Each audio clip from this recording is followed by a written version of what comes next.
Hello students, आज मैं आपके लिए लेकर के आया हूँ आईटी का पेपर। वैसे बच्चे जिन लोगों ने पेपर कोड 402 चूज़ किया होगा एज एन एडिशनल पेपर, उनके लिए ये पेपर 50 मार्क्स का होता है। और जो आज चैप्टर हम लोगों ने चूज़ किया है सेल्फ मैनेजमेंट स्किल, इसमें 2 क्वेश्चन ऑब्जेक्टिव से और 2 क्वेश्चन सब्जेक्टिव से पूछे जाते हैं। ये डिस्कशन जो है कम्प्लीटली एनसीईआरटी बुक पर बेस्ड है, जिससे कि आपका टाइम बचे, आपको बहुत ज़्यादा सब्जेक्ट्स के ऊपर इधर उधर से पढ़ने की ज़रूरत ना पड़े, क्योंकि जितने भी क्वेश्चंस होंगे वो सब यहीं से पूछे जाएंगे, एनसीईआरटी बुक से पूछे जाएंगे। तो आइए इसकी शुरुआत करें हम लोग। तो शुरुआत करते हैं हम लोग सेल्फ मैनेजमेंट से। सेल्फ मैनेजमेंट किसे कहा जाता है? सेल्फ मैनेजमेंट को हम लोग सेल्फ कंट्रोल भी बोलते हैं। ये किसी भी इंडिविजुअल की वो एबिलिटी होती है जिसके ज़रिए अपने इमोशंस, अपने थॉट्स और अपने बिहेवियर को अलग अलग परिस्थिति में, सिचुएशन में इफ़ेक्टिवली उसको कंट्रोल कर सके। इसके अंदर खुद को मोटिवेट करना भी और अपने लिए लक्ष्य तय करना, ये दोनों चीज़ शामिल होगी। कुछ स्किल्स जिसके ज़रिए आप जो है अपनी लाइफ में सक्सीड कर सकते हो, तो आइए उसको देख लें। पहला है सेल्फ अवेयरनेस, यानी अपने बारे में जानना। तो ऑनेस्टली आप खुद के बारे में खुद से जान सकते हो। अगर आप बैठकर सोचोगे तो आपको अपने बारे में जानकारी मिलेगी। कई बार अपने दोस्तों के साथ डिस्कशन करो आप, तो वो आपके बारे में आपको बतलाएंगे। दूसरा है रिस्पॉन्सिबिलिटी। कोई भी काम आपने लिया हो, उसके लिए जिम्मेदारी खुद के ऊपर लेना। जैसे कि कोई टीचर आपको कोई काम असाइन करते हैं, अगर आप उस काम को टाइमली कंप्लीट नहीं कर पाए तो आपको उनको इन्फॉर्मेशन देना और फिर फर्दर जो गलतियाँ हुई है उसको करेक्ट करना। तीसरा है टाइम मैनेजमेंट, यानी किस काम को आप कब करेंगे, कौन सी काम आपकी प्रायोरिटी में ज़्यादा इम्पॉर्टेंट है, आपको वो तय करना।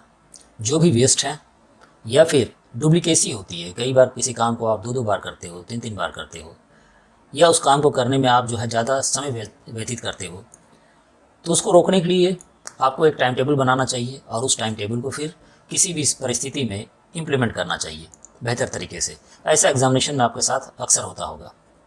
आप किसी टॉपिक को या सब्जेक्ट को पढ़ाते हो, प्रॉपरली आप उसे नहीं तैयारी कर पढ़ते हो, ठीक है, कंप्लीट नहीं करते हो, नोट्स नहीं बनाते हो, और मालूम ये चलता है कि आपको फिर से दोबारा वो पढ़ना पड़ता है। तो इस तरीके से आप जो है डुप्लीकेसी जो है दोबारा जो पढ़ने की नौबत आ जाती है, उसको टाइम मैनेजमेंट करके रिजॉल्व कर सकते हो। तीसरा होता है एडेप्टिबिलिटी। आपको हमेशा नई परिस्थिति के लिए तैयार रहना चाहिए। जो पुराने तरीके हैं, नए तरीके आने पर वो ज़्यादा बेहतर अगर साबित होते हैं तो आपको उस परिस्थिति के अनुसार अपने आप को ढाल लेना है। इसे हम एडेप्टिबिलिटी बोलते हैं। अब आइए समझें स्ट्रेस क्या होता है। तो स्ट्रेस को हम लोग डिफाइन करते हैं कोई भी इमोशनल, मेंटल या फिर फिजिकल और सोशल रिएक्शन जो कि उस पर्टिकुलर सिचुएशन में आप परसीव करते हो या फिर वो थ्रेट्स, इसको आप समझो। कोई भी चीज़ जिसको आप थ्रेट समझते हो, यानी जिस काम को करने से आपको थोड़ा भय लगता हो, डर लगता हो। जैसे कि एग्जामिनेशन के टाइम में बहुत ज़्यादा पढ़ाई करना, उतने सारे सब्जेक्ट्स को और उतने सारे चैप्टर्स को कंप्लीट करना, ये एक थ्रेट की तरह होता है। आप उसे डर या भय नहीं बोलोगे, ठीक है, लेकिन वो आपके लिए एक चुनौती होती है, उसे हम थ्रेट्स बोलते हैं। तो अक्सर इस परिस्थिति में और वो चुनौती जो है वो आपको स्ट्रेस क्रिएट करवाता है। कई बार हम लोग अपने नज़दीकी रिलेशंस में लोगों को खो देते हैं और उस परिस्थिति में भी हमारे ऊपर स्ट्रेस क्रिएट हो जाता है। थोड़ी बहुत स्ट्रेस ये लाइफ में ज़रूरी है। अक्सर आप देखते होंगे कि आपको प्रोजेक्ट का काम दिया गया है और डेडलाइन जब तक नज़दीक नहीं आता है आप काम पे नहीं लगते हो, यानी कि थोड़ा सा अगर आपको स्ट्रेस हो तो आप काम करना शुरू कर देते हो। तो थोड़ा सा स्ट्रेस, कम स्ट्रेस आपके लिए बेहतर है, लेकिन यही स्ट्रेस अगर बहुत ज़्यादा बढ़ जाता है तब फिर वो हमारे लिए हमारी मेंटल और फिज़िकल या फिर जो हमारे रिलेशनशिप है, सोशल रिलेशन दूसरों के साथ, उन सब पर असर डालना शुरू कर देता है। तो स्ट्रेस मैनेजमेंट कैसे करें? तो स्ट्रेस मैनेजमेंट का मतलब होता है कि जो डेली की प्रेशर है हमारे ऊपर, हम उस प्रेशर से कैसे छुटकारा पाते हैं, कैसे कोप करते हैं या उस प्रेशर को कैसे हैंडल करते हैं। तो हम लोग को अपनी लाइफ में अपने काम, अपने रिलेशंस, अपनी मौज मस्ती, इन सब के बीच में एक बैलेंस बनाना चाहिए। और इन सब को करने के लिए हम लोग ABC फार्मूला स्ट्रेस मैनेजमेंट का अपनाते हैं। ए का मतलब होता है एडवर्सिटी या फिर स्ट्रेसफुल इवेंट, कोई भी ऐसी घटना या इवेंट जिसमें कि स्ट्रेस क्रिएट होता हो। बी का मतलब है बिलीफ्स और the way you respond to that event. अब वो जो परिस्थिति पैदा हुई जिसके वजह से हमें स्ट्रेस हो रहा है, आप उस स्ट्रेस को कैसे रिस्पॉन्ड करते हो। अचानक से मान करके चलो कि आपके सामने एक शेर आ जाए, तो नेचुरल सी चीज़ है, स्ट्रेस वाली सिचुएशन है, आप उससे कैसे रिस्पॉन्ड करते हो। क्या भाग जाओगे, ठीक है, क्या आप उससे लड़ोगे या फिर कोई और एक्ट करोगे। तो सी का मतलब है कॉन्सिक्वेंसेस या एक्शन, यानी कि उस इवेंट का आउटकम, क्या नतीजा हुआ। तो स्ट्रेसफुल इवेंट आपके पास सामने आ गया, शेर है, ठीक है, आपने रिस्पॉन्ड किया कि भागने को आप तैयार हो। कॉन्सिक्वेंसेस या एक्शन क्या हुआ कि आप बहुत तेज़ी के साथ भागे और शेर आपका पीछा ना कर पाए, ठीक है। तो इस तरीके से हम स्ट्रेस को मैनेजमेंट करते हैं। सेम चीज़ आप एग्जामिनेशन के पर्पज़ से ले सकते हो कि मानकर चलो कि 2 दिन के बाद आपका कोई पेपर है, आप उस पेपर को रिस्पॉन्ड कैसे करते हो। क्या रात दिन पढ़ते हो या फिर आपने पहले से पढ़ा हुआ उसका रिवीजन करते हो, प्रैक्टिस करते हो, या फिर आप उस सेलेक्टेड क्वेश्चन को पढ़ करके जाते हो। नेचुरली अलग अलग रिस्पॉन्स की वजह से अलग अलग कॉन्सिक्वेंसेस नज़र आएंगे, यानी कि रिस्पॉन्स ही आपको रिजल्ट को देता है, जबकि स्ट्रेस जो है सेम होते हैं। अब आइए इसमें देख लें, पहले इस परिस्थिति को देखें, स्ट्रेस मैनेजमेंट किस तरीके से हमें हेल्प करती है। तो अगर हम लोग स्ट्रेस को बेहतर तरीके से मैनेज करते हैं तो हमारी लाइफ बहुत ही जॉयफुल होती है। हम लोग कम्प्लीटली अपने काम के ऊपर फोकस कर पाते हैं और स्ट्रेस फ्री लाइफ जी पाते हैं। हमें ज़्यादा एनर्जी मिलता है, एनर्जेटिक हो जाते हैं हम, और अपने फैमिली और फ्रेंड्स के साथ भी समय व्यतीत करते हैं। आपको पता होगा या आप महसूस किए होंगे कि जब आप बहुत ज़्यादा स्ट्रेस में होते हो, ना तो फैमिली अच्छी लगती है, ना फ्रेंड्स के साथ अच्छा लगता है, ठीक है। वो बहुत अजीब परिस्थिति हो जाती है जहाँ पर आप अकेला रहना पसंद करते हो। इसलिए स्ट्रेस मैनेजमेंट हमारे लिए बहुत ज़्यादा हेल्पफुल है। Ability to work independently, independent काम माने स्वतंत्र रूप से आपको काम करने के लिए फिर ये ज़रूरी है कि आपको शांत होना होगा और रिलैक्स होना होगा। तो जब आप स्ट्रेस को मैनेज कर लोगे तब आप काम हो सकते हो, शांत हो सकते हो और रिलैक्स हो सकते हो, और तभी आप इंडिपेंडेंटली काम को कर पाओगे। इसका मतलब है कि हम लोगों ने जिन चीज़ों को पढ़ा, सेल्फ अवेयर, अपने बारे में, खुद के बारे में जानकारी होना, सेल्फ मॉनिटरिंग, हम जिस काम को कर रहे हैं हमें दूसरे से नहीं सुनना है कि तुम इसमें टाइम वेस्ट कर दिए, इसमें ज़्यादा समय नहीं दिए। खुद मॉनिटर करना है कि अरे मैंने तो ये समय वेस्ट कर दिया, यहाँ पर मैं इस पर ज़्यादा समय नहीं दे पाया, मैं इसका रिवीजन नहीं कर पाया, और फिर जो गलती हुई है उसके ऊपर सेल्फ करेक्शन करना, खुद जानना कि हमें क्या करना है। एग्जामिनेशन है तो दूसरा को बताने की ज़रूरत नहीं पड़े, पेरेंट्स में बार बार ये नहीं बताएं, हमें खुद मालूम होना चाहिए कि कब हमें पढ़ाई करनी है, प्लान करना है किस तरीके से, और फिर जो गलतियाँ होंगी उसके लिए दूसरे पर ब्लेम नहीं डालना। चूँकि ये फैसला हमारा खुद का था, इसलिए उन गलतियों को समझ करके और फिर उसमें सुधार लाना, और फिर वो जो एबिलिटी है जिसके ज़रिए हम लोग कंटिन्यूसली सुधार लाते हैं और सीखते हैं। जब सुधार लाएंगे तो फिर हम सीखेंगे, फर्दर वो गलती हमसे नहीं होगी। तो आइए स्ट्रेस को मैनेज करने का 3 तरीका हम लोग यहाँ पर देखें। सबसे पहले आपको ये खुद को मालूम होना चाहिए कि आप स्ट्रेस में हो, यानी कि स्ट्रेस की कुछ साइन होती हैं, जैसे कि सर दर्द होना, नींद नहीं आना, उदासी आ जाना, बहुत ज़्यादा चिंता करना, या फिर नर्वस होना। ये सारी सिचुएशंस अगर हैं तो आप सोचो कि कहीं आप स्ट्रेस में तो नहीं हो। अगर आप स्ट्रेस में हो तो फिर आप पहचान करो उन रीजंस की जिसके वजह से आप स्ट्रेस में हो, यानी identify what is causing your stress. तो वो रीज़न कुछ भी हो सकता है, वो रीज़न एग्जामिनेशन हो सकता है, वो फैमिली के अंदर का प्रेशर हो सकता है, कुछ पैसे की प्रॉब्लम हो सकती है, या कुछ अच्छा खाने पीने को नहीं मिल रहा वो हो सकता है, या फिर कोई पर्सनल रिलेशनशिप वाली बात हो सकती है। अब उसके बाद अब स्ट्रेस को तो हटाना है किसी परिस्थिति में, तब हमें स्ट्रेस मैनेजमेंट मेथड अप्लाई करनी होगी। तो हमें ये ज़रूर देखना होगा कि जो भी इम्पोर्टेंट टास्क हैं हमें उसके ऊपर फोकस करना है ताकि हम उसे बेहतर तरीके से कर सकें। जो हमारे बहुत नज़दीक हो, जिनके साथ हम अपनी बातों को शेयर करते हों, उनके साथ उन स्ट्रेस को लेकर के बातचीत करना। एक्सरसाइज, योगा या फिर मूवी वगैरह वॉच करना, ये सब भी स्ट्रेस मैनेजमेंट से रिलैक्स करने का टेक्निक्स हैं। तो आइए देख लें मैनेजमेंट टेक्निक्स स्ट्रेस को मैनेज करने के। तो पहला टेक्निक है time management. Proper time management जो है बहुत ही इफ़ेक्टिव मेथड है स्ट्रेस को मैनेज करने का।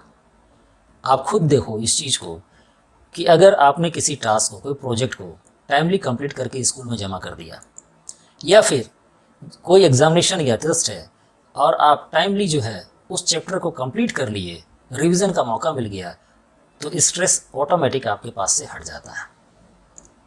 दूसरा, physical exercise and fresh air. हम लोगों को फिजिकल एक्सरसाइज भी करनी चाहिए। योगा है, मेडिटेशन है, डीप ब्रीथिंग एक्सरसाइज है। इससे हमारी ब्लड सर्कुलेशन मेंटेन होती है और बॉडी रिलैक्स होता है। हम लोगों को आउटडोर गेम्स प्ले करनी चाहिए जिससे हमें फ्रेश ऑक्सीजन मिले और हम ज़्यादा एक्टिव महसूस करें। थर्ड है हेल्दी डाइट। खाने में हम लोगों को फास्ट फूड नहीं बल्कि घर का बना हुआ दाल, रोटी, सब्जी और फ्रेश फ्रूट्स, मिल्क, ये सब कुछ लेना चाहिए जिससे कि हम डेली के वर्क को इफ़िशियंटली परफॉर्म कर सकें। पॉजिटिव फील करना, हमेशा स्ट्रेस के बारे में, उसकी नेगेटिविटी के बारे में नहीं सोचना चाहिए। दुनिया में हर इंसान के पास स्ट्रेस होता है, हर वक्त स्ट्रेस होता है, चाहे वो अरबपति ही क्यों ना हो, उनकी ज़िंदगी में बहुत स्ट्रेस है। अगर हम स्ट्रेस के बारे में सोचते रहेंगे, उसकी नेगेटिविटी के बारे में सोचते रहेंगे, तो हम बेहतर परफॉर्म नहीं कर पाएंगे। इसलिए हमें जो है उन चीज़ों के बारे में भी सोचना चाहिए जो उस स्ट्रेस के वजह से पॉजिटिव फॉर्म में हमारे सामने बाहर निकल करके आए। अक्सर सुना होगा, लोग कहते हैं कि कोई भी ख़राब चीज़ होती है तो उससे एक कोई अच्छा चीज़ जो है वो ऑटोमेटिक सामने निकल करके चला आता है। तो हम लोगों को पॉजिटिव एटीट्यूड मेंटेन करना चाहिए, हम लोगों को रिलैक्स नज़र आना चाहिए। अगर कोई ख़राबी हुई है तो नेक्स्ट टाइम वो गड़बड़ी ना हो, इसके लिए हमें अपने आप को प्रिपेयर करना चाहिए। नेक्स्ट है स्लीप। अक्सर इस चीज़ों को हम ध्यान में नहीं रखते हैं। रात में मोबाइल या फिर और चीज़ों पर हम ज़्यादा एंगेज होते हैं, अच्छी नींद नहीं ले पाते हैं, सुबह स्कूल जाना होता है। इससे हमारा ब्रेन जो है प्रॉपर फंक्शन नहीं करता है, हमारी बॉडी नेक्स्ट डे के लिए रिचार्ज नहीं हो पाती है। कम से कम 7 घंटा सोना ज़रूरी है। तो अगर आप पढ़ाई भी करते हो तो इस चीज़ का ध्यान रखो कि रात में इतना ज़्यादा देर तक पढ़ाई नहीं करना है कि सुबह आपको स्कूल में जो है वो स्ट्रेस फील हो। Holidays with family and friends. अक्सर हम लोग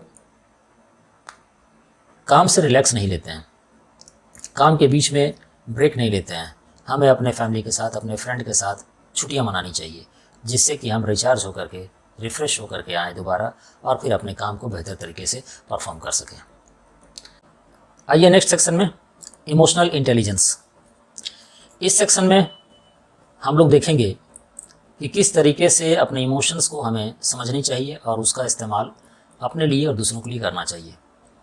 हम लोग यानी कि ह्यूमन बीइंग एक सोशल एनिमल है और नेचुरल सा बात है कि जब आप सोसाइटी में रहते हो तो आपके अंदर इमोशंस होंगी। कई बार वो इमोशन यूज़फुल होती हैं और कई बार वो इमोशंस आपके वर्क के लिहाज से हार्मफुल होती हैं। तो इसलिए आपको यहाँ समझना ज़रूरी है कि किस तरीके से आइडेंटिफाई करें उस इमोशंस का। तो सबसे पहले इमोशनल अवेयरनेस, जिसके ज़रिए आप पहचान कर पाते हो, आइडेंटिफाई कर पाते हो अपने अंदर की इमोशंस को।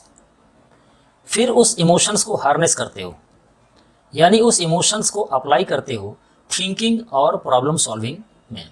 यानी किसी भी तरह का प्रॉब्लम है तो उसको सॉल्व करने में इमोशंस का इस्तेमाल किया जाता है। और फिर रेगुलेट करते हो, कंट्रोल करते हो अपने इमोशंस को, जहाँ पर जितनी ज़रूरत हो उसका इस्तेमाल भी करते हो। नीचे कुछ स्टेप्स दिए हुए हैं इमोशनल इंटेलिजेंस को मेंटेन करने का। सबसे पहले आपको अपने इमोशंस को समझने की ज़रूरत होती है, तो आप अपने बिहेवियर को ऑब्जर्व करो। और जब आप रेगुलर ऑब्जर्व करोगे तो आपको समझ में आएगा कि कौन सी इमोशनल इंटेलिजेंस जो है आपके अंदर है, और अगर वो इमोशनल जो है वो आपके वर्क के हिसाब से या जो काम आप परफॉर्म करना चाहते हो उसके हिसाब से फिट नहीं बैठती है तो उसमें इम्प्रूवमेंट लाने की कोशिश करो आप। सेकेंड स्टेप है रैशनलाइज करना। हड़बड़ाहट में कोई भी फैसला ना करें, उसके बारे में सोचें समझें, रैशनल हो। रैशनल का मतलब लॉजिकल होता है। इमोशनल और लॉजिकल दोनों एक दूसरे के अपोजिट हैं। यानी इमोशन में कोई फैसला नहीं लेना है, रैशनल होकर के फैसला लेना है। मेडिटेशन करें और योगा करें, ये आपको शांत रखेगा।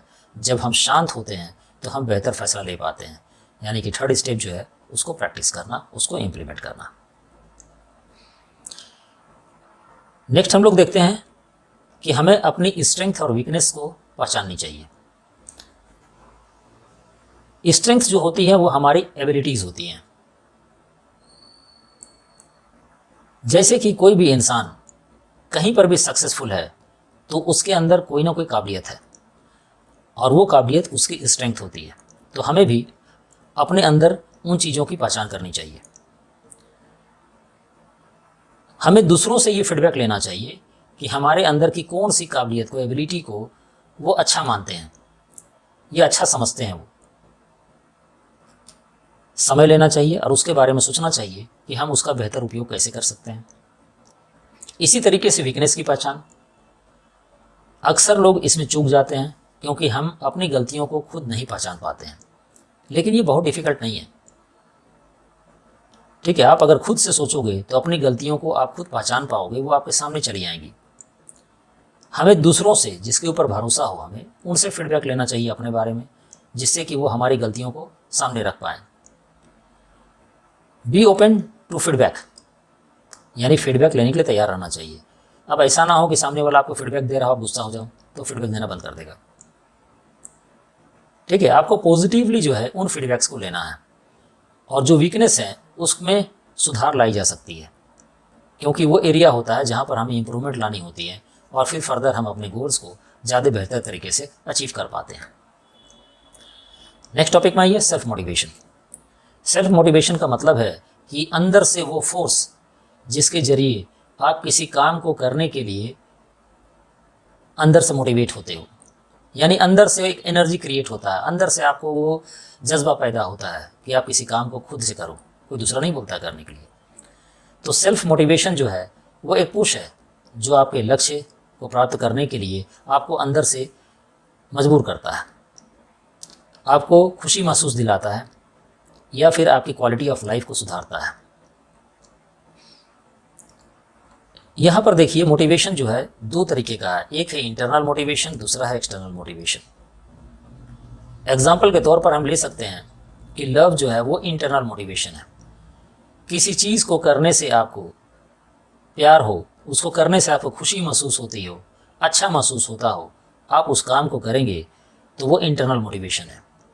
बच्चे अक्सर स्कूल में डांस प्रोग्राम में पार्टिसिपेट करते हैं, कुछ जो है प्ले में पार्टिसिपेट करते हैं, कुछ स्पीच लेते हैं, वो अपनी मर्जी से लेते हैं, किसी के बोलने पर नहीं। यानी कि उन काम को करना उनको पसंद है, प्यार है उस काम को करने से, इसलिए वो इंटरनल मोटिवेशन है जो आपको मोटिवेट करता है उस काम को परफॉर्म करने के लिए। दूसरा होता है एक्सटर्नल मोटिवेशन, जिसमें रिवार्ड मिलते हैं। किसी काम को करने से पैसा मिले तो लोग पैसे के लिए उस काम को करते हैं। यहाँ एग्जाम्पल में है, सुरेश 100 मीटर रेस में पार्टिसिपेट किया और उसे प्राइज़ मिल गया। अब वो जो है डेली दौड़ने की प्रैक्टिस कर रहा है, तो वो रिवार्ड जो था, वो प्राइज़ जो था, वो एक्सटर्नल मोटिवेशन था जिसके ज़रिए वो मोटिवेट हुआ। तो सेल्फ मोटिवेटेड पीपल की क्वालिटीज़ क्या होती हैं? तो सेल्फ मोटिवेटेड पीपल, उनको ये मालूम होता है कि उसे ज़िंदगी से क्या चाहिए। जैसे कि एग्जाम्पल के तौर पर, आपको मैट्रिक में कैसे परफॉर्म करना है, आपको इंटरमीडिएट में कौन सा सब्जेक्ट चूज़ करना है, और फिर आगे डॉक्टर, इंजीनियर, लॉयर या फिर क्या बनना है। तो अगर ये आपको मालूम हो तो आप जो है उस पर फोकस करोगे, उस पर ध्यान दोगे और उस काम को करने के लिए जो भी चीज़ें चाहिए वो सब कुछ करोगे। तो आपको फिर मालूम होगा कि आपके लिए क्या इम्पोर्टेंट है और क्या इम्पोर्टेंट नहीं है, और फिर पूरी तरीके से डेडिकेट होकर के आप अपने सपनों को पूरा करने में लग जाओगे। तो ये जो 4 क्वालिटीज़ हैं ये सेल्फ मोटिवेटेड पीपल में पाई जाती हैं। Building self motivation. तो सेल्फ मोटिवेशन को कैसे बिल्ड किया जाता है? तो सबसे पहला है स्ट्रेंथ को फाइंड आउट करना। आप अपने अंदर से स्ट्रेंथ, अभी हमने स्ट्रेंथ पढ़ा था, ठीक है, उसमें से ढूंढ कर निकालो कि कौन सी आपकी चीज़ें लाइक है, कौन सी डिसलाइक है। कई लोगों को क्रिकेट खेलना बहुत पसंद है, तो वो आपकी स्ट्रेंथ हो सकती है। तो यहाँ पर एग्जाम्पल के तौर पर लिया है कि आई लव कुकिंग, ठीक है, कुकिंग जो है उसकी स्ट्रेंथ है। तब क्या करेंगे हम लोग? तो हम लोगों को फोकस करना होगा हमारे गोल पर। हमारा गोल क्या है कि भाई मैं शेफ़ बनना चाहता हूँ। तो शेफ़ आपको मालूम होगा कि बड़े बड़े रेस्टोरेंट्स और होटल्स में जो खाना बनाते हैं वो लोग, ठीक है, बहुत अच्छी सैलरी मिलती है उनको। तो आप अपने गोल को तय कर लेते हो। अब उसके बाद उस गोल को पाने के लिए, ठीक है, एक प्लान जो है वो बनाते हो। यानी बिना प्लानिंग के आपको काम नहीं कर सकते हो। अगर डॉक्टर बनना है तो आपका बायोलॉजी ठीक होना चाहिए, इंजीनियर बनना है तो मैथमेटिक्स फिजिक्स ठीक होना चाहिए, इसी तरीके से शेफ़ बनना है तो इसे मालूम है कि स्कूल के बाद हमें जो है कंपटीशन फेस करना होगा और उसके बाद फिर होटल मैनेजमेंट के कोर्स में एडमिशन लेना होगा, उसके बाद ही फिर ये काम हो सकता है।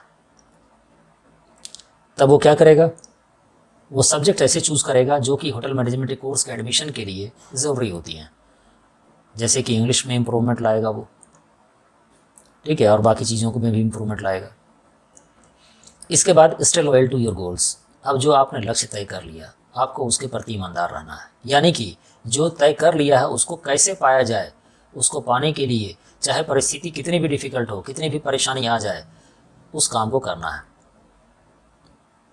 ठीक है। यानी कि हमें अगर इंग्लिश में इम्प्रूवमेंट लाना है तो ये डिसाइड करना होगा कि हमें ग्रामेटिकल पोर्शन कैसे इम्प्रूव करना है, हमें लिटरेचर पोर्शन कैसे इम्प्रूवमेंट लाना है, ठीक है, किस तरीके से होटल मैनेजमेंट के एंट्रेंस एग्जामिनेशन में और भी दूसरे सब्जेक्ट से क्वेश्चन पूछे जाते हैं तो उसमें कैसे इंप्रूवमेंट लाना है, वो सब कुछ की तैयारी अभी से करनी होगी आपको। तो इस तरीके से हम लोग सेल्फ मोटिवेटिंग स्किल्स को डेवलप करते हैं। नेक्स्ट टॉपिक है हमारा सेल्फ रेगुलेशन।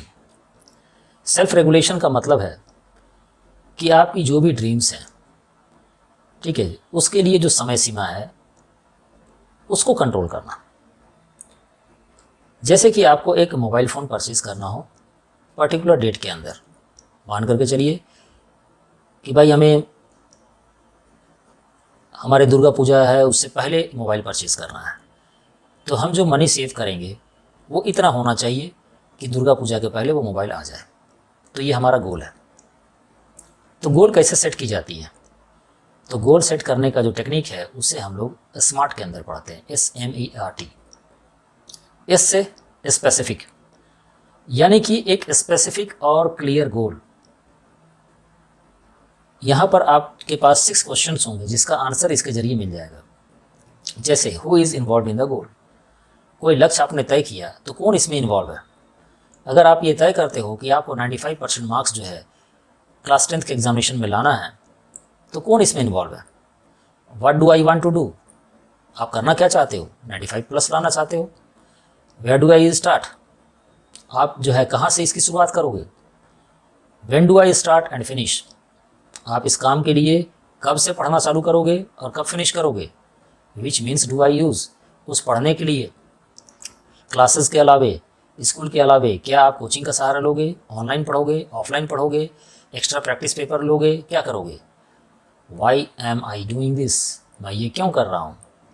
95% पास मार्क ला करके आप जो है क्या करोगे। अब यहाँ देखिए 2 एग्जाम्पल है, नॉट ए स्पेसिफिक गोल और स्पेसिफिक गोल का। मैं इंग्लिश सीखना चाहता हूँ, ये स्पेसिफिक गोल नहीं है क्योंकि ये एक वेग गोल है जिसका और छोर का पता नहीं है आपको। लेकिन I would like to learn to speak English fluently by joining coaching classes after my school every day. अपने स्कूल के बाद हर दिन मैं एक कोचिंग क्लास ज्वाइन करूँगा ताकि इंग्लिश फ्लुएंसी बना सकूँ 6 महीने के अंदर। और इसके लिए क्यों ऐसा करना चाह रहे हैं, क्योंकि इंटर स्कूल डिबेट कंपटीशन में पार्टिसिपेट करना है मुझे। तो ये गोल स्पेसिफिक गोल है। सेकंड एम से स्टैंड करता है मेजरेबल, यानी कि हाउ मच, हाउ मेनी, इन सब का आंसर मिलना चाहिए। जैसे मैं अमीर बनना चाहता हूँ लेकिन ये मेजरेबल नहीं है। लेकिन मैं करोड़पति बनना चाहता हूँ, ये एक मेजरेबल है। या आज मैं जितने पैसे कमा रहा हूँ 1 साल के अंदर इससे 5 गुना ज़्यादा कमाना चाहता हूँ, ये मेजरेबल है। नेक्स्ट है अचीवेबल, यानी वैसा लक्ष्य जो कि अचीव किया जा सके। अब मान कर चलिए कि आपकी साइंस, आपकी मैथमेटिक्स अच्छी नहीं है और आप क्लास 10 का आधा सेशन पार कर चुके हो। अब आप ये तय करोगे कि मुझे 95% मार्क्स लाने हैं, 98% मार्क्स लाने हैं, तो ये मेजरेबल, अचीवेबल नहीं है। ठीक है, आपको अपने हिसाब से तय करनी है। आप देख रहे हो कि मुझे मैथमेटिक्स में, साइंस में बहुत मेहनत करने की ज़रूरत है, तो आप 95 तय नहीं करोगे, फिर आप हो सकता है 75 तय करो, 80 तय करो। ये देखो कि आप में कितनी पोटेंशियल है, एबिलिटी है, आप कितना टाइम है और कैसे कर सकते हो आप। आर स्टैंड करता है रियलिस्टिक, यानी कि वो रियलिस्टिक हो, रियल में हो सके।